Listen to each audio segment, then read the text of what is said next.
नमस्कार दोस्तों, एक और वीडियो में आपका स्वागत है। इस वीडियो में हम आयु संबंध के क्वेश्चन सॉल्व करेंगे। तो चलिए वीडियो को शुरू करते हैं। पहला क्वेश्चन लिखा हुआ है, जय और जोग की आयु का अनुपात 5:2 है। उनकी आयु का योग 63 वर्ष है।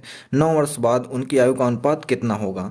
तो पहले तो उनकी आयु का अनुपात दिया हुआ है 5:2। तो दो लोग हैं, जय और जोग। इनकी आयु का अनुपात दिया हुआ है 5:2।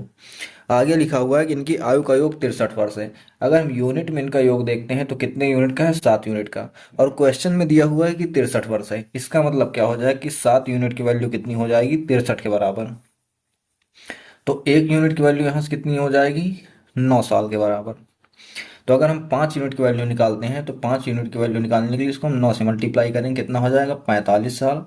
और 2 यूनिट की वैल्यू निकालने के लिए इसको भी 9 से मल्टीप्लाई करेंगे, कितना हो जाएगा? 18 साल। क्वेश्चन में लिखा हुआ है कि 9 वर्ष बाद उनकी आयु का अनुपात कितना होगा। तो ये जो है ये प्रेजेंट की आयु है। 9 वर्ष बाद निकालने के लिए इसमें हम 9 जोड़ देंगे, कितना हो जाएगा? ये 54 साल। और इसमें भी 9 जोड़ देंगे, ये कितना हो जाएगा? 27 साल। इन दोनों का हमें अनुपात बताना है, तो इसे हम लिखेंगे 54 अनुपात 27।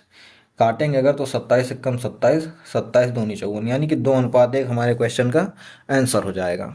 दूसरा क्वेश्चन देखते हैं। लिखा हुआ है, वर्तमान में सीमा और रीमा की आयु का अनुपात 2:3 है।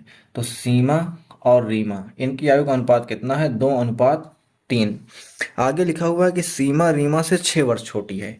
अगर यहाँ पर हम यूनिट के केस में देखते हैं तो 3 और 2 में कितने का अंतर है? 1 यूनिट का। और क्वेश्चन में कितना लिखा हुआ है कि 6 वर्ष छोटी है। इसका मतलब 1 यूनिट की वैल्यू कितनी हो जाएगी? 6 वर्ष के बराबर। तो यहाँ से अगर हम 2 यूनिट की वैल्यू निकालेंगे तो इसमें हम 6 से मल्टीप्लाई करेंगे, ये कितना हो जाएगा? 12 वर्ष। और 3 यूनिट की वैल्यू निकालेंगे तो इसमें भी हम 6 से मल्टीप्लाई करेंगे, ये हो जाएगा 18 वर्ष। क्वेश्चन में आगे पूछा गया है कि 6 वर्ष बाद सीमा और रीमा की आयु का अनुपात क्या होगा। तो 6 वर्ष बाद जानने के लिए इसमें हम 6 जोड़ देंगे, 12 से 18 साल हो जाएगा। इसमें भी 6 जोड़ देंगे तो 18 से 24 साल हो जाएगा। तो अब 6 वर्ष बाद सीमा की और रीमा की एज आ गई। इसमें हमें रेशियो बताना है, तो हम लिख देंगे 18:24। इसको 6 से काट देंगे 3 बार में, 6 से काटेंगे 4 बार में, तो 3:4 ये हमारे क्वेश्चन का आंसर हो जाएगा। तीसरा क्वेश्चन लिखा हुआ है, यदि P की वर्तमान आयु 15 वर्ष है तो P की वर्तमान आयु लिख देते हैं, कितनी साल है? 15 साल। और 6 वर्ष बाद Q की आयु 26 वर्ष हो जाएगी, यानी कि 6 वर्ष बाद Q की आयु दिया हुआ है कितनी? 26 साल।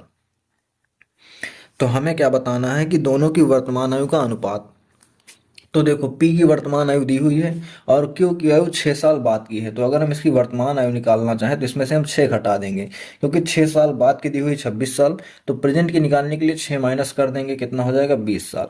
हमें इन दोनों का अनुपात बताना है, तो 5 से काट देंगे, 5 तियाँ 15, 5 से काटेंगे 5 चौको 20, तो 3:4 हमारे क्वेश्चन का आंसर हो जाएगा। चौथा क्वेश्चन देखते हैं। लिखा हुआ है, सबसे बड़ी बहन की उम्र क्या होगी यदि 5 बहनों की उम्र का योग 50 वर्ष है, जिनका जन्म 3 वर्ष के अंतराल पर हुआ है। मतलब उनके एज के बीच में अंतर कितना है? 3 वर्ष का। तो जब भी 5 लोगों की बात की जाए तो हम उनकी एज क्या लेंगे, ये ध्यान से देखना। सबसे जो बीच में रहेगा उसका x लेंगे, उसके छोटे वाले का x-3, उससे जो छोटा है उससे x-6, और यहाँ पर इससे बड़ा लेंगे तो x+3, और उससे बड़ा लेंगे तो x+6। हम ऐसा इसलिए ले रहे हैं क्योंकि जब हम इनके एज को जोड़ेंगे तो 6 से 6 कैंसिल हो जाएगा, 3 से 3 कैंसिल हो जाएगा, तो कैलकुलेशन थोड़ी आसान हो जाएगी। क्वेश्चन में लिखा हुआ है कि इनकी आयु का योग 50 वर्ष है। तो अगर हम सबको जोड़ लेंगे तो 6 से 6 कैंसिल हो जाएगा। सबको अगर हम जोड़ देते हैं, क्योंकि एज का योग दिया हुआ है, तो 6 से 6 कैंसिल हो जाएगा, 3 से 3 कैंसिल हो जाएगा, बचेगा कितना? 1 2 3 4 5, यानी कि 5x।